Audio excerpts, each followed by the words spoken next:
What's going on, ladies and gentlemen? Chris Ferguson, Four Punch Drunk MMA, and this evening I have with me the former Coastal Combat and XFC amateur middleweight champion, as well as the first ever Army Combative champion, Michael Mossy Moss. Michael, how are you, sir? Yeah, I'm good. Thanks yourself, Chris. Yeah, nah, good, mate. Always good. Look, straight off the bat, I just want to touch on the whole Army Combative program for anyone like myself that really has no idea what it was about until I started researching it. Before we get into the competition aspect, can you just explain like what it is, how the program works, and why it's being implemented in the Defence Force? Yeah, like you said, it's all over it's pretty much on the web, the web. You can look up Army Combative Program and it can give you, everything you want to know, but I'll give it like down and dirty of what it is and why it came about. So, the modern age war, is dominated by technology, but it's one aspect of war that will never change is hand-to-hand combat. Yeah. And seen this in the previous war in Afghanistan, where we learned a lot of lessons,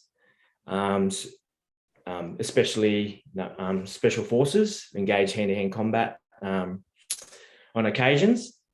So they found it was important for the regular soldier to have access to not such as advanced techniques, but techniques that could save their life or their mates. Just reliable techniques.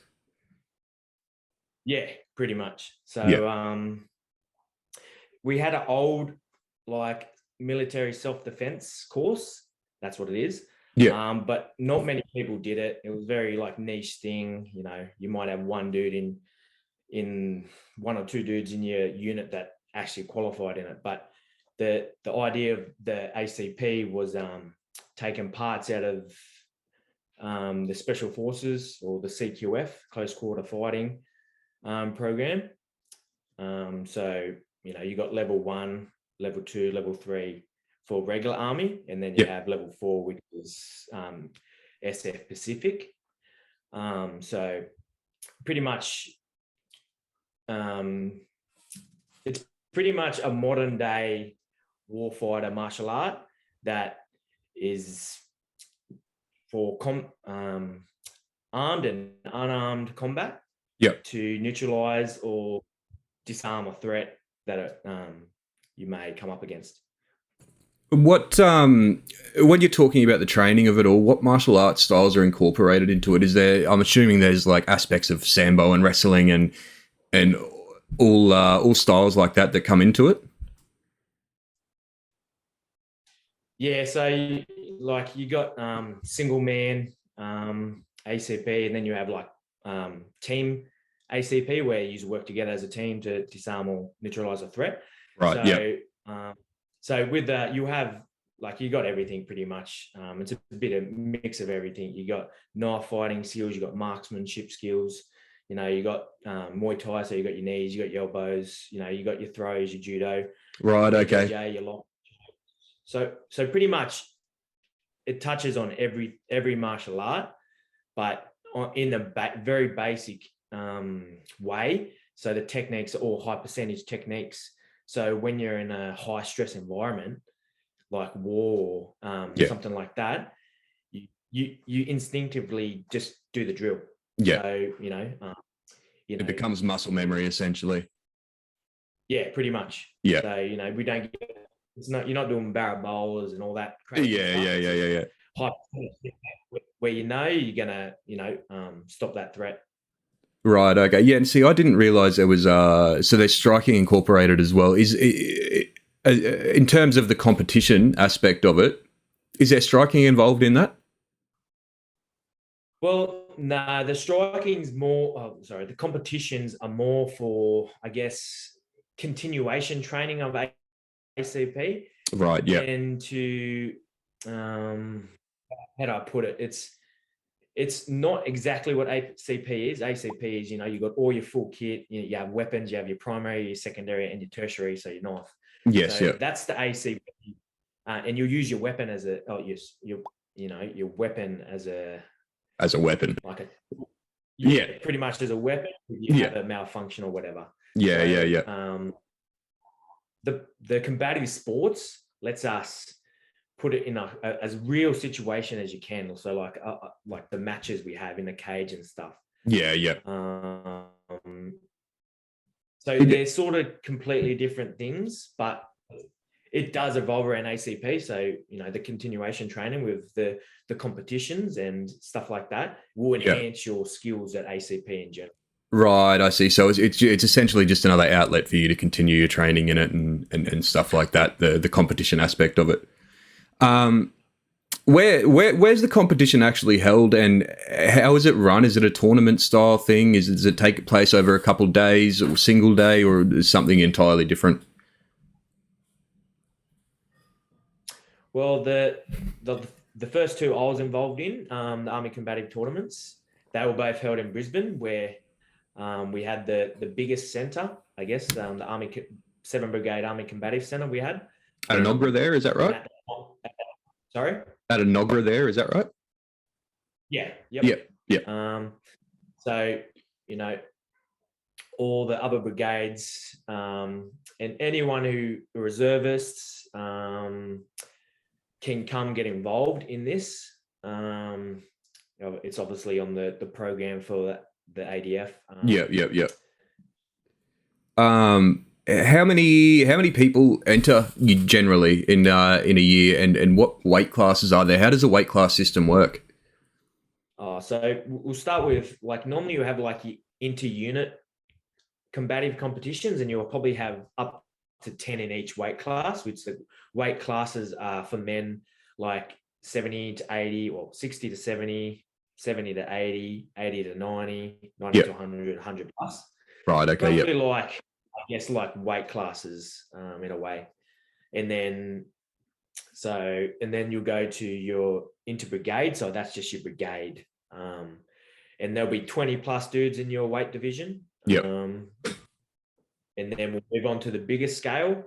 So the inter-brigade competition. So that's all the brigades, anyone else, you know, reservists, anyone can get involved who's an ADF member. Yep. And then you normally get 30 plus people. Like, these events always have what I'm being involved in go all day. Yeah, okay, yeah. Run by the Queensland BJJ circuit team. So the guys who run the circuits up there. Right, okay, yeah.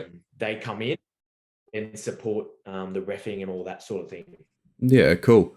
All right, we'll move on to your time competing in the championships now. I think 2018 tournament, you had 3 amateur bouts under your wing, and I'm assuming some competition grappling experience as well. I'm assuming a lot of those skills transfer pretty well to the kinetic fighting system that you employ there. How much of a leg up, if any, do you feel that your experience gave you over your peers, your experience in amateur MMA, that is? And that being the first time the comp was ever held, have you noticed an overall uptick in the skill level of the combatants that enter as each year passes? Yeah, definitely. A lot of dudes come out of the woodwork. So my goals are sort of, you know, I got back into fighting to make fighting more, or MMA, sorry, more, you know, acceptable in the army. So a lot more guys are doing it now. Yeah. You know, doing BJJ, everything on the outside has just opened it up. So I've like helped with that, but definitely with the comps, like my past experience in the cage definitely helped a lot. Like the cage art, you know, or war domination as we call it. It was definitely an upper hand on what other dudes had. So a lot of other dudes, you know, had judo backgrounds, BJJ backgrounds, but adding that cage or that war domination is a totally different aspect, which a lot of dudes, you need to train for years to get really good at it. Yeah. And I think that's where I really stood out and was able to dominate most of my bouts. Yeah. As an aside, do you think we're going to see more servicemen and women start competing outside of the ACC competition as a result of that program being implemented in the Army? Like, can you imagine it becoming sort of a breeding ground? I'm not sure if that's the right word, but do you feel we're going to start getting some people out of that may not have been getting into the sport otherwise? Oh, 100%. Yeah. dudes come to me all the time, like, you know, what gym should I train at? You know, I want to do this, like I want to just do BJJ, and then, you know, I'll say, you know, it's great to do BJJ, but you know, in our job, you want to be, you know, Pretty well rounded. jack of all trades, sort of. So I try and get them to do everything, but you know, if all they want to do is BJJ and, you know, do a couple of comps, like I'm happy with. I'm totally supportive of that. Yeah. But yeah, it's definitely, since this program's come out, a lot more people doing martial arts, and I found dudes who suffer PTSD have joined martial arts too. So it brings, it's like, you know, any club, like you feel like you belong somewhere. You feel Yeah. like, you know, they're your mates. You go there, you can talk about things. Like it's really good in that aspect too for guys who are veterans. Yeah, 100%. So yeah. Yeah, that's fantastic to hear, man. Look, we're all pretty clued on to how well trained you are in lethal combat now after discussing that. I want to go back to the beginning of your martial arts career. I did read that you were originally destined to head to the AFL previous year amateur debut in 2013. What prompted the switch over to combat sports initially? My brother will say it was his idea. Well, yeah, definitely. You know, AFL was where I wanted to finish, and you know, hopefully make the AFL. But I never did. I played for the reserve Swans, and Yeah. you know, that's pretty much as far as high as I got. And you know, I was at a point in my life. I was like, maybe I try something else. I started, you know, going to the gym and that, but it just didn't feel like me. I felt like, you know, I was holding back something else I was meant for. Yeah. And my brother's like, oh, I've always wanted to try martial arts. Just go, can you take, because he was younger and I had my P's. So I was like, he's like, can you take me to Southern Martial Arts and over in Bombardary? I'm like, oh yeah, I can take you there. And I watched Yeah. him do a class, and then, you know, next day I was there because I was like, yeah, this is sick. Yeah, it's pretty infectious, isn't it? Really. So between the your debut fight in 2013 and the end of 2014, you fought and won a total of 4 times. One of those wins coming over Josh Cooleybow as well, which has definitely aged well. Then there's been a 5-year absence between 2014 and 2019. What was going on for that period that kept you out of competition? Just out of curiosity. Yeah, hopefully over this one. Yeah, pretty much had the last fight, and I had my application in to join the army. And you know, I was like, you know, I wanted to try, obviously, you know, try and, you know, MMA, and then broaden my horizons and going like, you know, what else can I do? So I had a few mates in the defense force and the army. I have family members in the army, so I was like, you know, why not? I was a Yeah. builder at the time. I had my own business. So I was like, you know, why not? So, yeah, packed my bags and left for Kapuka. And I thought I'd be able to fight a lot more or train. But my career got so busy, and I just got engulfed in just in the green pretty much, Yeah. until later on, you know, in my career, where I got to work at the Combative Center, where, you know, my life was just training martial arts, training combat. It was just the perfect time to make my comeback, pretty much. Yeah. Yeah. So you come back in 2019 and won both the Coastal Combat and the XFC middleweight titles. The latter earned by a first round KO of Alex Hong, who was a number 1 ranked Australian middleweight amateur at that time, I believe. Is that right? Yeah.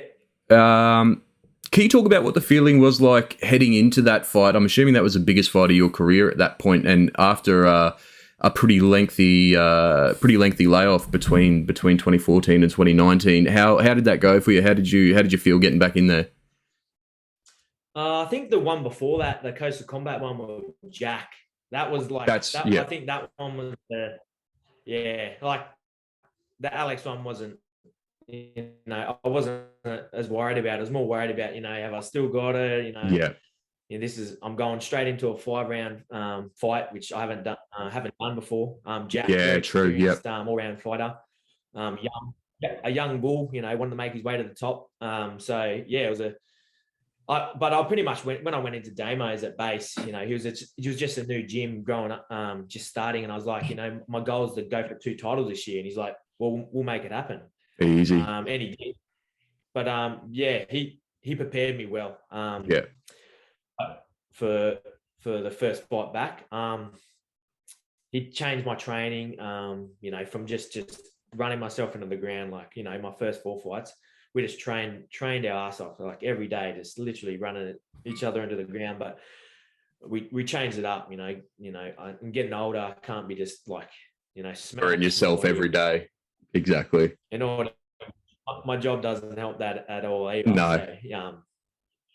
So, but yeah, that comeback fight with Jack was probably the fight I'll look back on was like, that was a mad fight. Like, me and okay. Totally 5 rounds. And that was a decision, wasn't it, that one? I forgot about that. Yeah. He's definitely, like, I knew it'd be tough, but he's a lot tougher than I thought. Yeah. That segues pretty well, because I do want to talk about your the former coach, Damian Brown. So how much of an improvement going from not training under someone like him to training under a veteran like Damian Brown, how much of an improvement did you see going into the cage with that training? That was a big improvement for you there? Oh, definitely. I think age has also, played a role in that. I'm wiser. I'm been through a lot through the army, so fight camps and fights don't really worry me anymore. Like, when I was younger, I feel calm as ever being out there. Like, I just felt, where I was meant to be, and I didn't feel like any time in any of my last 2 bouts I was worried about losing, or worried about anything really. I was just calm and just wanted to go out there and just definitely showed. I think I was a lot calmer. If I look back to my old fights, I was very like fidgety, very just tense. Just tense. I wasn't just loose and just like happy to be out there. I was more like, oh shit, like. But it was definitely. But Damien definitely helped that a lot too.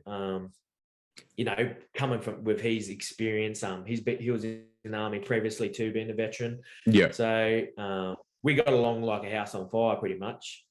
How was the gym there in terms of it's funnily enough just up the road from me. I've never been there. A lot of bodies on the mats there. Is it a pretty big group of people? Well, in the early days, there wasn't really, like, every gym, takes its time to start. Like, I'm pretty sure I was the first fighter at that gym. And, we didn't have many bodies. So, Damien would always put his body on the line and, a lot, and I'd train with him a lot. Good bloke. But I'd have training partners during the day at work anyway. So, Yeah, right. I'd roll with them and stuff like that. So, I never was not having enough rounds, but to see where Damien's come now, like from a small gym and Brendale to the huge one he's got now, is like, in the members is awesome. Like, I couldn't be happier for him. And if I'm ever back in Brisbane, that's that would be my home forever if I ever went back there. 100%, man. Yeah, I was going to ask what the emotions are like having to obviously leave up here because of the new posting. Was that a tough thing to do, leaving that gym? I could assume that the emotions would be pretty high there. It's always tough leaving any gym, really. Like, any gym, where I've grown up, or learnt experiences, not just martial arts experiences. You've met good people. You've made good mates. Like, they came to my fights, the whole gym, all the time. They'd be the loudest in the crowd. Like, it wasn't easy, but in the end, like, it's not my job. My job is what I do in the army. So true, very true. That takes precedence. Do I get out and just keep fighting, or do I? Yes, or do I keep pursuing my career in army, which I want to, and I would love to do both. So that's where I'm at. 100%. So you found your new home base at Triple X Fight Academy. That's southwest of Sydney. What's the team like there? And was it hard for you to find a gym that fit as well as base? I don't know. I sort of feel like everything happens for a reason. I've always been, since I've got older, felt like everything happens for a reason. And I don't even remember. I think I was looking at a few gyms online, just looking them up, and I was like, for some reason, that Triple X popped up, and I was like, I'll go down and test out this gym. So I went down there, and I went to the first striking class I've been to in, a few years. Yeah. And I got beat up by the boys. So they're like, "Oh, who's this new fighter dude that wants to join our gym?" It happens every gym you pretty much go to. So I expected it. Yeah. But the talent there is unreal. I'm stoked to be there. Like you got young guns coming through like Lachlan. He's a next up and comer. He signed with Eternal. We got Caleb, a little bit older, but like very experienced fighter. I think he's like 5-2 or something like that. Signed with Eternal too.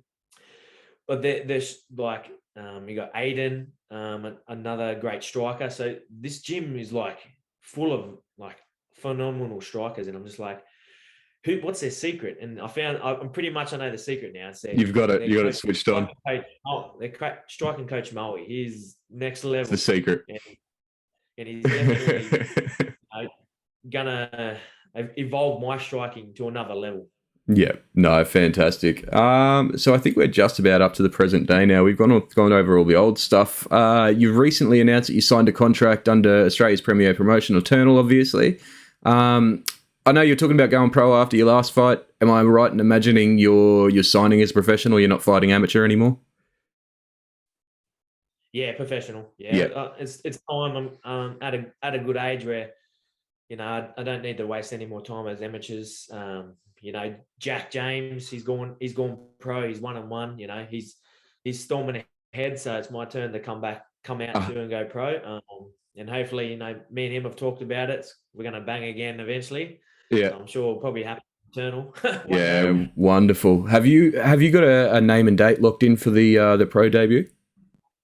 Nah, I'm pretty lucky with Eternal. Another reason, I'm really happy to sign with them. They're really understanding of my job, and me not being able to be as flexible as most people.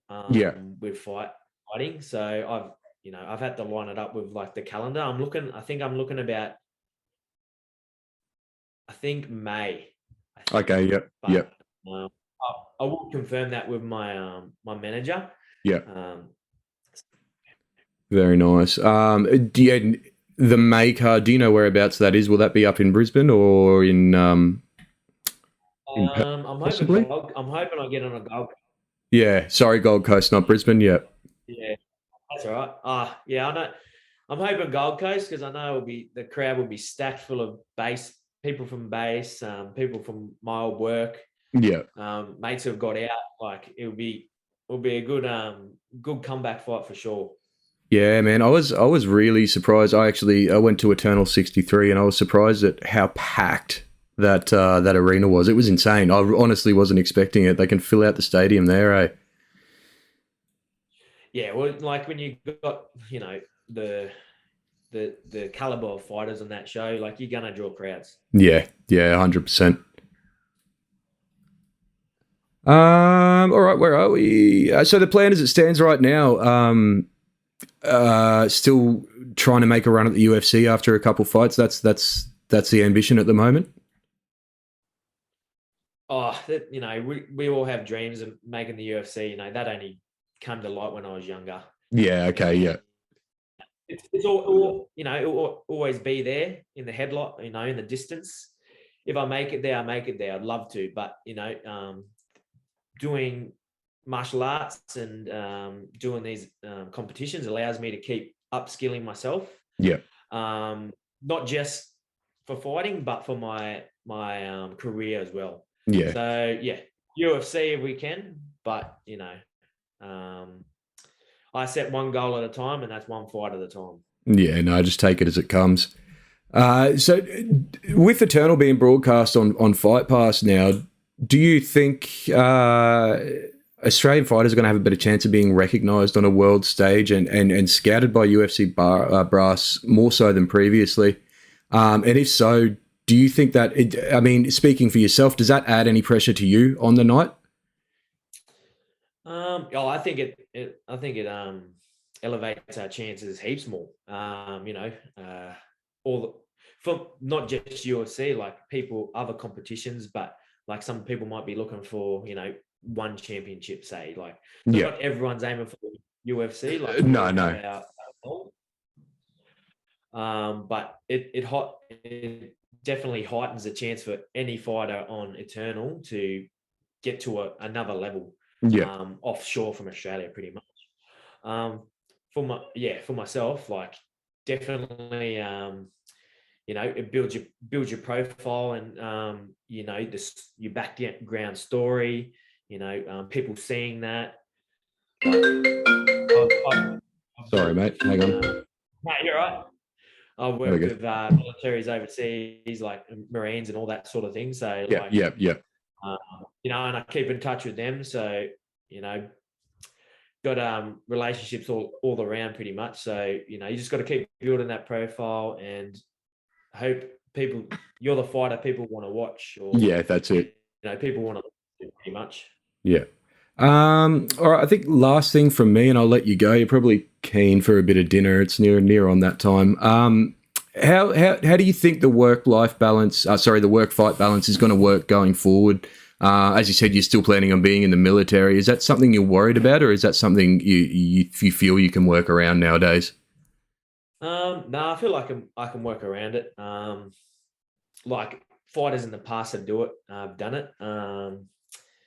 Uh, I think Randy Couture's ex-military. Yep. I'm pretty sure. Kennedy, I can't remember his first name. He's a military too, and I believe he's still in, and not only fought UFC like a year or two ago. Yep. So it's definitely possible. I keep myself extremely fit just for my job, so obviously it's a little bit different, but it it's not going to be easy. Let's put it that way. Like it won't be easy, but I'm committed to being the best I can in both realms, Yep. and see what happens. Pretty much, like you only live once. I feel like you might as well give it all way you can before I'm in a wheelchair or something like that when I'm older. My That's body's it, gonna man. feel it by then. I'm telling you that. Yeah, 100%, brother. All right, before I let you go, I know you've got some sponsors. You want to give them a plug? Anything else you need to mention? Anything coming up? Holidays. It's been a big few 2 years, so Oh man, good I break. feel you. I But, feel you. yeah, like I had Hyperfly Australia has continued to sponsor me right through, even though Yep. I haven't been active. So Yep. I'm really stoked with them. Albion Creek, Power Sups out there, they continue to sponsor me. So I'm pretty, like, for those guys that still sponsor me, even though I'm not active, I'm pretty stoked. Yeah, 100%, man. Not too much coming up in the future. I'd probably like try and get some grappling comps out, stuff like that. I think the ACP stuff, because of COVID, will starting up again next year, I'd say. Yep. Now COVID's not such a thing. So What was the sorry, before I let you go, what was the wrestling tournament that you were in recently? I saw that come up on Instagram as well.